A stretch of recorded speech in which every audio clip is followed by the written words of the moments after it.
Hello, and welcome to Storytime this week. So, I've got a few different themes this week, but first, I wanted to start out with, has anybody looked out their window or their door this morning? What did you see? Was it colorful or was it white?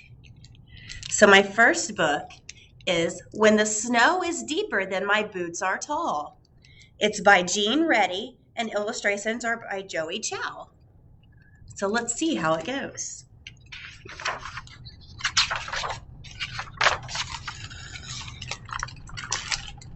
It says, jumping up in the morning, winter's here at last. Gobble down my pancakes, getting dressed so fast.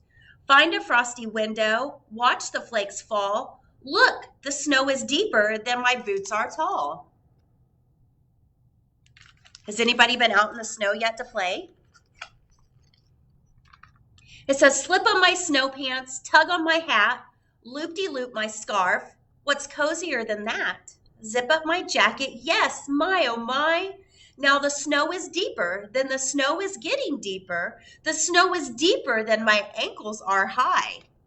Does anybody else have that issue this morning? Was the snow deeper than your ankles?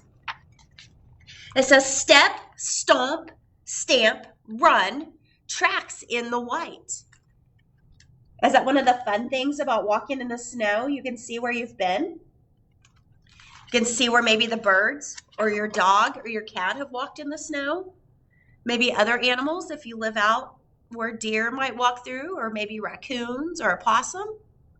It says slept, splat, splot, fun snowball fight.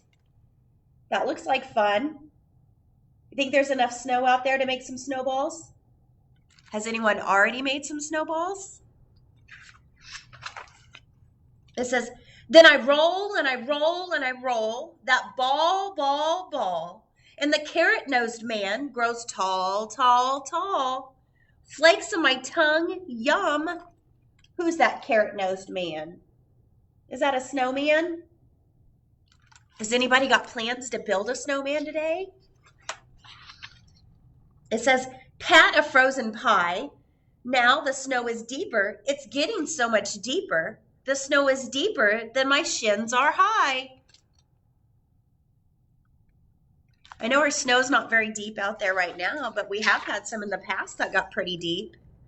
It says, but my pinky's in my mitten, where my thumb should go, and my hat flies off when the cold wind blows. Have you ever put your mittens or your gloves on wrong and had your fingers in the wrong spot? It's kind of hard to use them and they feel funny. It says, and my nose drips, and my wet cheeks freeze, and the drifts, oh, the drift to the top of my knees, and my feet get soaked, toes one and all, because the snow is much deeper. It's really so much deeper. The snow is deeper than my boots are tall. You think that means the snow is going inside their boots? That makes my toes cold to think about snow inside my shoes. It says, Papa to my rescue, Mama to my side, kissing on my cheek where my smile tries to hide.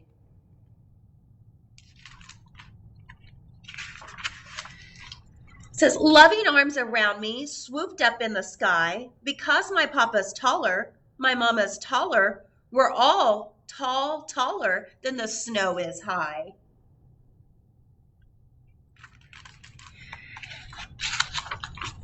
Then we drop, plop, and flop in a frosty feather bed, and we laze as we gaze at the blue overhead. And we sweep our angel wings through the bright white rug, because the snow is softer than a winter's day hug. Has anybody else made snow angels? Might be a good day to make some snow angels. Appears there might be enough snow in places. It says, stardust from the heavens, far as I can see, because it's oh much bigger. It's whoa much bigger. It's so much bigger than you and me. So much bigger. It says, heading in the house where the burning logs snap, off with my wet socks, off with my cap. stirring up the cocoa in my cozy blue mug. Then I snuggle right in like a little beetle bug. Is that the best part about playing in the snow? Is coming back in, warming up in front of the fire or the heater, and getting a mug of hot cocoa? That's my favorite part, is the hot cocoa. Not so much about the snow and the cold. It says, let the flakes out my window just fall, fall, fall. When my heart's so big, I never feel small. How sweet was that? Little puppy was making prints on the window. Well, this week we had several days going on that we celebrated. Yesterday, if you didn't know and didn't see our post, was National Pizza Day. Yay! Who doesn't like pizza, right? I like pizza. So we have a little packet here. It's got some pizza facts, some different pizza things to do, pizza activities to make. They will be here and available. I know the weather's not the best to get out and drive in and everything. No problem at all. They will still be here next week when the weather clears up. If you want to celebrate Pizza Day, any day of the week you want to, you come get your little Pizza Day craft packet when you feel it's safe to drive and have a good time with it. So speaking of pizza, I found a couple books about pizza. My first one is Curious George and the Pizza. That's by Margaret and H.A. Rays. Because we like George. We read George last week, didn't we? Let's see what George does with pizza. Let's go out for pizza tonight, George, said his friend. Pizza. It says, at the pizza place, Tony the baker was getting the pizzas ready for baking. He flattened out a ball of dough into a large pancake, and he tossed it in the air. Can you toss your dough into the air? I have never been able to do that without it falling on the floor. It says he spread tomato sauce on it and sprinkled it with cheese, and he shoved it into the oven.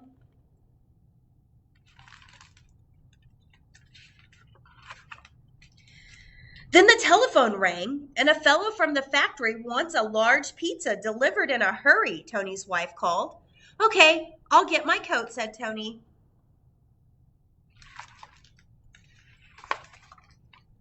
George was curious. Could he make pizza too?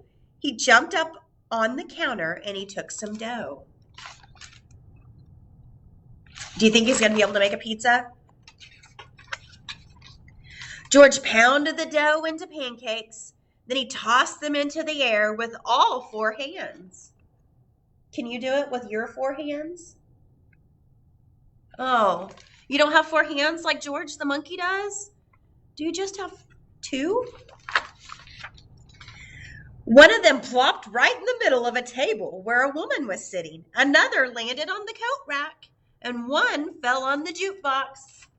Oh no. George did like I do. They don't land where they're supposed to. They make a mess. It says, and one landed smack on Tony's head. Who did that? He shouted. Look at him. Has he got dough all over his face? George was scared. He ran out and he jumped onto a small truck to hide.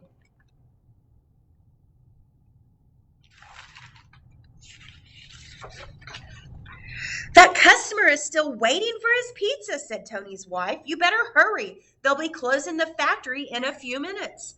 I forgot all about it, Tony said. Oh no, is he going to be in a hurry?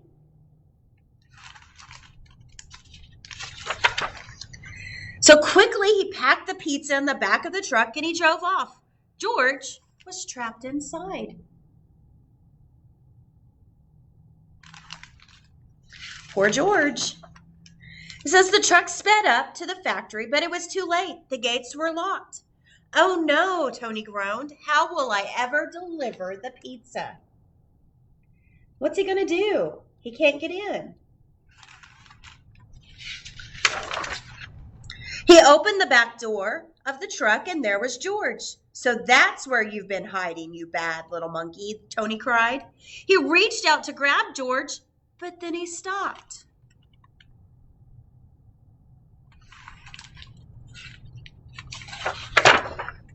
I've got an idea, he said. You're just the one I need. How good that George was a monkey. Well, for once, George is coming in handy. Look at him. He's going to deliver that pizza. He says, look at that, shouted the factory guard. A monkey delivering pizza. Thanks, George, said Tony. You made up for all the trouble you caused. I'm going to make you a special pizza for you and your friend when we get back. Have you ever had a monkey deliver pizza at your house? Me either. But it would be fun if George showed up with a pizza, wouldn't it? It says, and that's what he did. See George and the man in the yellow hat enjoying their pizza? Makes me hungry for pizza. Maybe that's what we'll have for lunch is pizza. We'll have one more book that talks about pizza. The Little Red Hen Makes a Pizza by Philemon Sturgis and illustrated by Amy Wallard. Do you have chickens? Do they make pizzas? I've never seen a chicken make a pizza, so this will be new. Let's see how she does it. The little red hen had eaten the last slice of her tasty loaf of bread. She sipped a cup of chickweed tea and taken her nap. Now she was hungry again. So she scratched through her cupboard and she spied a can of tomato sauce. Why don't I make a lovely little pizza, she said to herself. Sounds like a good idea to me. She rummaged through her pan drawer. There was bread pans, cake pans, muffin pans, frying pans, all kinds of pans. But not one single pan was large and round and flat. Cluck, she said, I need a pizza pan. She stuck her head out the window. Good morning, she called. Does anybody have a pizza pan? Not I, said the duck. Not I, said the dog. Not I, said the cat. Do you have a pizza pan? Does your mom or your dad have a pizza pan?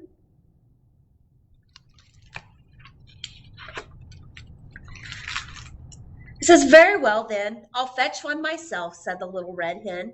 So she went to the hardware store. She bought a pizza pan, a large mixing bowl, a pizza slicer, and some other stuff. When she got home, she opened the cupboard. She saw beans and rice, sugar and spices, jars of jam, and even pickled eggplant, but no flour. Cluck, she said, I need flour. What does flour look like? Is it white like the snow?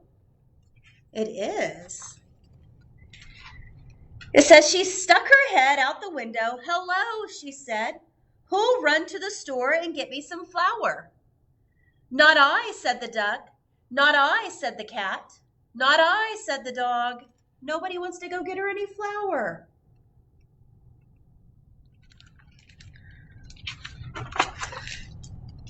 Very well then, I'll fetch some myself, said the little red hen. So she went to the supermarket. She bought some flour, some salt, some oil, and some other stuff. And when she got home, she opened the fridge. Cluck, she said. There's cream cheese, blue cheese, string cheese, and Swiss cheese, but no mozzarella. So, what do you think she's going to have to do? You got to have cheese on your pizza, right? She stuck her head out the window. Excuse me, she said. Who will go to the store and buy me some mozzarella? Not I, said the duck. Not I, said the dog. Not I, said the cat. Very well then, I'll fetch some myself, said the little red hen. Nobody really wants to help, do they? Do you notice the dog's wearing a biscuit box? Kind of silly, huh? It says, so the little red hen went to the delicatessen. She bought some mozzarella, some pepperoni, and some olives, some mushrooms, onions, and garlic, a can of 8 small anchovies, and some other stuff, but no pickled eggplant. When she got home, the little red hen, she put on her apron and she stuck her head out the window. Good afternoon, she said. Who will help me make some pizza dough? Not I, said the duck. Not I, said the dog. Not I, said the cat. Very well then. I'll make it myself, said the little red hen. Do you eat pepperoni and olives, mushrooms, onions, anchovies, and other stuff on your pizza? What's your favorite kind of pizza? Is it cheese? Maybe it's just pepperoni. Maybe it's just sausage. Or maybe it's supreme with all those toppings on it. It says, so she put the flour and some other stuff in her mixing bowl, and she stirred and she mixed, and she mixed and she kneaded, and she kneaded and she pounded until she had a big ball of dough. After the dough rose, the little red hen rolled it flat and folded it and rolled it again and spun it around her head several times. When the dough was just right, she tossed it way up in the air one last time for good luck and put it in her pizza pan. Have you made pizza like that? Do you toss your dough in the air? I don't think you'd want to eat it after I tossed it in the air and it landed on the floor. It says, then she stuck her head out the window. Excuse me, she said. Who will help me make the topping? Not I, said Duck. Not I, said the cat. Not I, said the dog. Very well, then. I'll make it myself, said the little red hen. They're not very helpful, are they? And the dog's still wearing his biscuit box. So she chopped and she grated and she grated and she sliced. Next, she opened her can of tomato sauce and spread it all over the pizza dough. On top of that, she put some grated mozzarella, some sliced pepperoni, some chopped olives, some mushrooms, some onions, and garlic, 8 small anchovies, and some other stuff, but no pickled eggplant. Does anybody know what an anchovy is? Did you say it was a fish? If you said it was a fish, you're right. It's a little fish. The little red hen looked at her pizza. It looked just right. She put it in the oven and she sat down to sip a cup of chickweed tea. Pretty soon, a delicious smell drifted from the oven. It filled the room and it floated out the window. My lovely little pizza must be ready, she thought. It starts to smell good when it starts to bake and the cheese melts and it warms up, doesn't it? Makes your tummy grumble, makes you hungry. Oh my gosh, look at that pizza. It was lovely, but it was not little. Is that a pretty big pizza from one little chicken? Pretty huge. You see the little anchovies on there, the little fish? Let's see what she does. So she stuck her head out the window. Good evening, she said. Would anybody like some pizza? Can you guess what Duck said? Did he say, no, not I? Can you guess what the dog said? How about the cat? Can you guess what the cat said? Does it look like they smell the pizza too?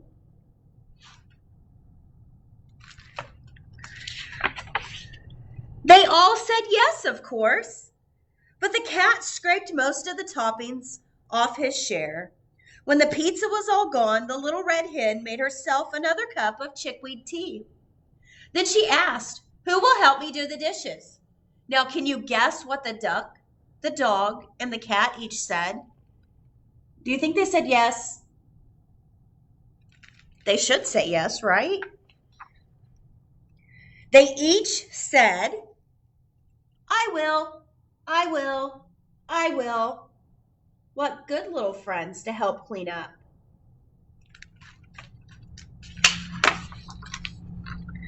And they did. Look at all those bubbles from washing those dishes. It's fun to make bubbles when you wash the dishes, isn't it? Well, come Sunday, we have another special day this month. It's going to be, does anybody know? What? Did I hear one of you say Valentine's Day? It is. Sunday is going to be Valentine's Day. And starting tomorrow, hopefully, we will have little craft packets ready to pick up when you feel it's safe to make cute little love bugs. And it'll have everything in there to make these cute little love bugs right here. Won't that be fun? You could make them, give them to somebody as a Valentine, or keep them yourself, whatever you want to do. So, in honor of Valentine's Day coming up, I have a Valentine story. A Valentine for Norman Noggs by Velasca Gregory and illustrated by Marcia Winborn. I know school's been different this week, and we were all hoping to have our Valentine parties and everything, but because of the weather, it doesn't look like that's going to happen, is it? So maybe we'll just have to have a Valentine party at home. Does that sound like fun? You can get out your crayons, make some Valentines. Let's see about Norman. It says Norman Noggs was in love. He sat in the third row, second seat, just behind the new girl in class. If I'm lucky, Norman thought, Wilhelmina might turn around and ask me for a pencil. He drew a heart in the margin of his math paper, and he smoothed his tiny hamster whiskers. Norman loved the way Wilhelmina's eyelashes fluttered like butterflies. He loved the lace on her dress and the buttons on her shiny black shoes.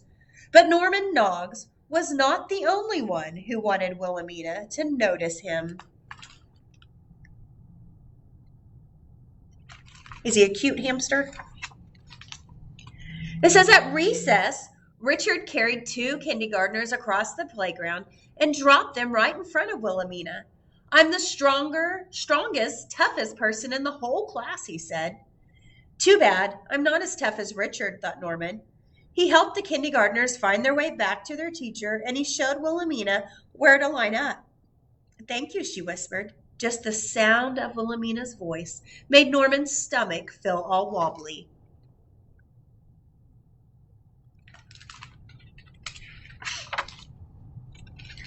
During lunch, Arthur ate 5 pieces of pizza, 2 helpings of macaroni, and 6 oatmeal cookies. I'm the biggest person in the whole class, he said. Don't you think Arthur's dreamy? Too bad. I'm not as big as Arthur, thought Norman. He showed Wilhelmina where to put her tray after lunch. Thank you, she said quietly. Looking at Wilhelmina's brown eyes made Norman's knees start to buckle. Can you eat that much food? That's a lot of food. Makes my tummy kind of hurt thinking about it. It says that night, Norman did 25 push-ups, ate 2 helpings of mashed potatoes. Then he ran around the house until his legs felt like noodles. He looked in the mirror. His hamster feet looked small in their little red tennis shoes. His ears looked no larger than apple blossom petals. This might take a little time, he said. Maybe a lot of time. Have you ran so much your little legs feel like noodles? Like you can barely stand and walk on them? Every day, Norman worked hard. He ran from the grocery store to the fire station before breakfast. He ate broccoli and Brussels sprouts. He did jumping jacks and somersaults. Every day, he stared at the back of Wilhelmina's head and hoped she would turn around. I'll bet she doesn't even know my name, he thought. He wrote his name in extra big letters on his paper just in case.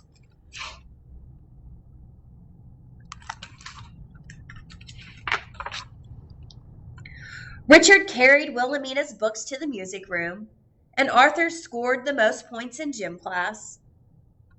Norman helped Wilhelmina find her blue mitten before recess and explained the homework and social studies.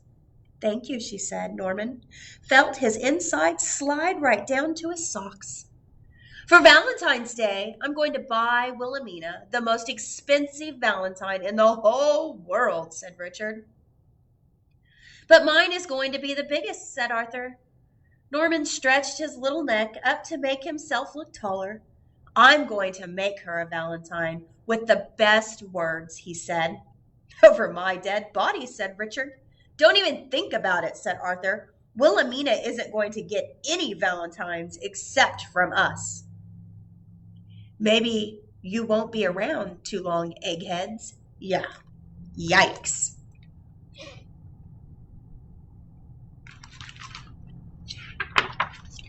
Norman thought about what Richard and Arthur might do to him if he gave Wilhelmina a valentine. Then he thought about how Wilhelmina's cheeks were pink as a peppermint drop. I'll give a valentine to Wilhelmina no matter what, he decided. He cut out a red heart and he glued white paper around the edges. Oh, he glued white paper lace around the edges, and then he wrote, Wilhelmina, Wilhelmina, won't you be my Valentina? Does it rhyme? It's a cute little valentine, isn't it? I like to cut hearts out of paper. It says, Norman tore up his valentine and he started over. Norman sighed. He tore up that heart too. This is going to be harder than I thought, he said. But Wilhelmina is worth it. See, on here he wrote, Wilhelmina is as sweet as candy. Wilhelmina is as nice as pie. Wilhelmina is just so dandy. She makes me want to sigh. And then, oh, look, he's so frustrated. He's like, it's too hard. I don't know what to write.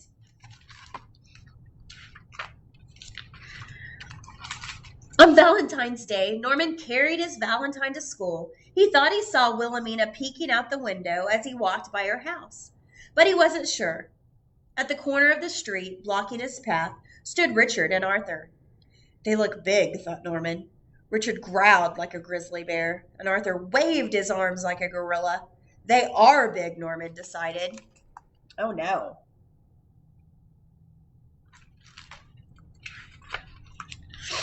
Richard grabbed Norman's valentine and he threw it in the gutter. So much for your valentine, he said.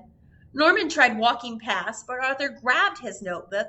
Look, said Arthur, he's got another valentine hidden in his notebook. I made it just in case something happened to the first one, said Norman. Something's going to happen to the second one too, said Arthur. He tore up the second valentine and he stomped on the pieces in the snow. All of a sudden, they heard a loud noise. Wasn't very nice of him, was it? Ee-yah! Said something in a blue coat. Richard was so surprised he slipped on a patch of ice and he went sailing into a mound of snow. Ee-yah! The blue coat said. Arthur tripped over Richard's sprawling feet. What do you think it is? It's easy to slip on the ice. Did anybody go out Monday, Tuesday, where it was a little slick and your feet go sliding? Can't get any traction. It says, Norman and the person in the blue coat. Would you like to walk to school with me, he asked. I'd love to, Norman, said Wilhelmina. I'm still the toughest, shouted Richard from the snow pile. But you are not the smartest, said Wilhelmina. And I'm still the biggest, yelled Arthur. The bigger they are, said Wilhelmina, the harder they fall. Yeah! Screamed Richard and Arthur. Run for it, Wilhelmina shouted. Norman grabbed Wilhelmina's hand and ran as fast as he could, pulling her along behind him. They were at their desks before Richard and Arthur had even reached the playground. They ran pretty fast, didn't they? Wilhelmina turned around and smiled at Norman. If I teach you karate, will you teach me to run as fast as you can, she asked. Norman's tongue wouldn't move at all, so he nodded yes. This is for you, said Wilhelmina. Just looking at the envelope made Norman's head feel woozy. He read the valentine. Dear Norman, thanks for being my friend. Will you be my valentine? Love, Wilhelmina, Stitch. So she did know his name, didn't she? Norman read the valentine twice before he could believe what it said. Then he unpinned the third valentine he'd made for Wilhelmina from his shirt sleeve. The valentine said, Wilhelmina, be my valentine, love. Here are some words you remind me of. Flowers, angel, dainty, stars. Your friend, Norman Noggs. Before handing it to her, Norman added the words strong and smart. He watched as Wilhelmina read the valentine, and when she smiled at him, Norman Noggs blushed like a pink candy heart.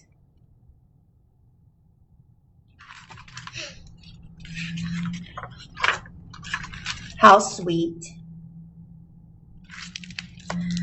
So for my last book this week, I have one more Valentine book. Amelia Bedelia's First Valentine. And it's by Herman Parrish, and the pictures are by Lynn Averill. I wonder if she gets a homemade Valentine or a store-bought Valentine.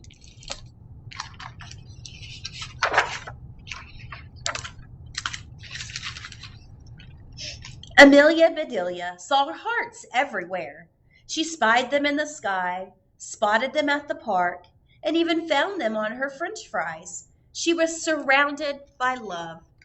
Do we see a lot of hearts this time of year during Valentine's Day? It seems like hearts might be everywhere.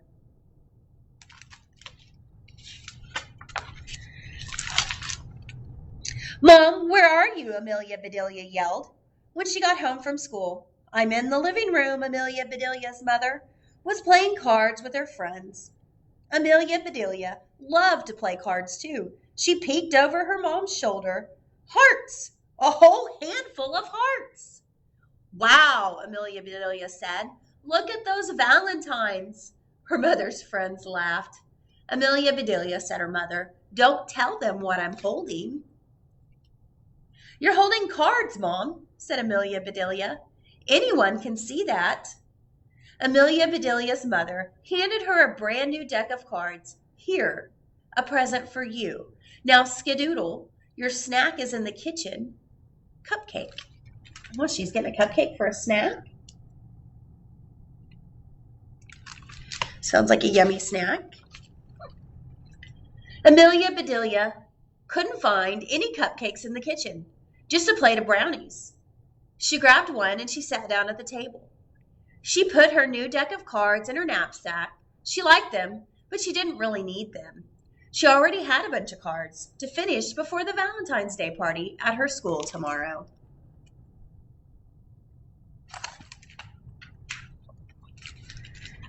Amelia Bedelia's teacher, Miss Edwards, had made cards for everyone to decorate at home. Amelia Bedelia got right to work. Many of the cards confused her, so she did her best to fix them. "Hi, Heartbreaker." She put bandages across the broken heart. "I'm nuts for you." Tossed peanuts into the envelope with the squirrel. "You're too cool." Warmed this card up. Let's see, sealed with a kiss. Gave the seal a kiss. "Be my honey," and was about to drizzle honey on a bee when her father came in through the back door.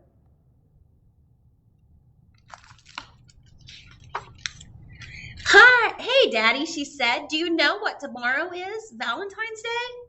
Amelia Bedelia's father kissed her on the top of her head. "So your mother has reminded me every day this week," he said with a chuckle. "Tell me something I don't know."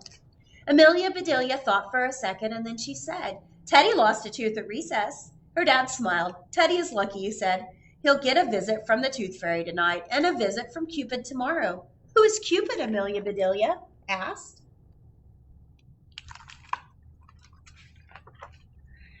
"Cupid is the little baby with wings," said Amelia Bedelia's father. "He flies around on Valentine's Day, and he shoots arrows at people when they least expect it. If his arrow hits you, then you fall in love with the next person you see."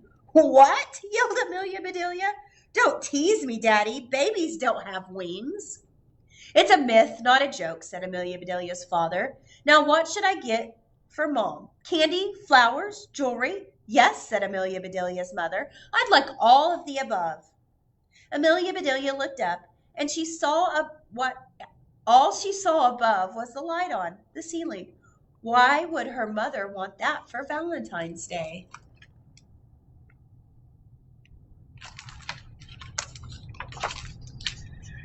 That night, Amelia Bedelia had the most amazing dream. Cupid's hearts and candy kisses swirled around her. "I'm nuts for you," squeaked a giant chocolate squirrel. Fuzzy sugar bees floated through the air. Isn't that funny?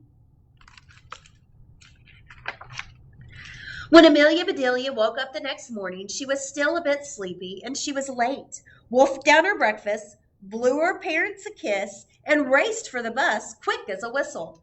And she jumped into her clothes. "Come on, Slowpoke," the bus driver called. "You're holding us up." "That's impossible," Amelia Bedelia said. "I'm not strong enough." She climbed on board and she tucked the special Valentine's Day cards under her seat so they wouldn't get crunched. Let's see what happens. The Valentine's Day party started right after lunch. There were decorations and games and tons of treats. There was a giant cake baked in the shape of a heart and an enormous bowl of fuzzy pink punch. "Can I have a little punch, please?" asked Clay. Amelia Bedelia gave him a little punch on his arm. "Ow!" yelled Clay. The other kids laughed. Amelia Bedelia did not. She was too busy keeping an eye out for Cupid and his arrows. That looks like a fun party, doesn't it? At last, it was time to exchange Valentine's Day cards. That's when Amelia Bedelia remembered what she had forgotten. Her cards were still on the bus. Amelia Bedelia was miserable. "Amelia Bedelia, you are wearing your heart on your sleeve," said Miss Edwards. "What's the trouble?" Amelia Bedelia looked at both of her sleeves and she saw stripes but no hearts. "I don't have cards for my friends," she said. "I left them on the bus."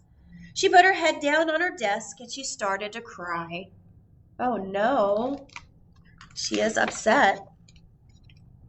The whole class gathered around Amelia Bedelia. "Here's what we'll do to make everyone feel better," said Miss Edwards, patting Amelia Bedelia on the shoulder. "Let's get busy. Everyone, please pick an activity. You can make your own heart box, play pin the heart on the skeleton, or I can show you a card game called Hearts." "I have an idea," shouted Amelia Bedelia. She looked at Miss Edwards and smiled. She wiped her eyes and she opened the deck of cards her mother had given her. She took out her markers. "It's okay," announced Amelia Bedelia. A few minutes later, "I've got a Valentine's for everyone."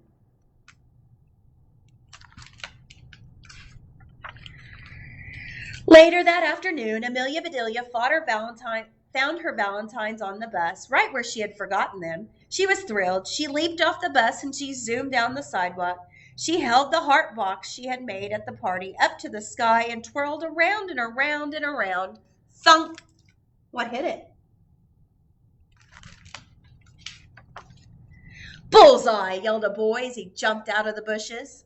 The boy was Jeremy, and he lived on her street. She'd known him since she was a baby. "I'm not a bull, Jeremy," she said, "and this is not an eye. You could have broken my heart."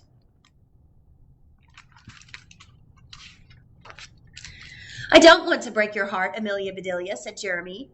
Amelia Bedelia didn't believe him. "Cross my heart," he said, as he really crossed it. "Was school fun today? My mom made me stay home because I was sick this morning." "You missed Valentine's Day?" asked Amelia Bedelia. Now she felt sorry for Jeremy, so sorry that she decided to give him all of her special cards. "Here, happy Valentine's Day," she said. "Thanks," he said, walking away. He turned and blew her a kiss. Amelia Bedelia made a face. She sure didn't love him, but there was no reason not to like him. When Amelia Bedelia's father got home, Amelia Bedelia and her mother gave him a box of chocolates. He presented a bouquet of flowers to Amelia Bedelia's mother and a bracelet to Amelia Bedelia. The bracelet sparkled and a tiny pink heart dangled from it. "Thank you, Daddy," said Amelia Bedelia. "Now I can wear my heart on my wrist instead of my sleeve." Isn't that funny? "Hug time," shouted Amelia Bedelia's father. "Double hug time," shouted Amelia Bedelia's mother. "Triple hug time," shouted Amelia Bedelia. It was the greatest family hug ever, and Amelia Bedelia wished they could stay just like that until next Valentine's Day. Try saying Amelia Bedelia as fast as you can, as many times as you can. It's kind of hard, isn't it? Well, that's all for story time this week. So make sure you get by when it's safe and the roads are better to get your activity packets and your Valentine craft. And thank you for tuning in. Have a great rest of your week. Goodbye.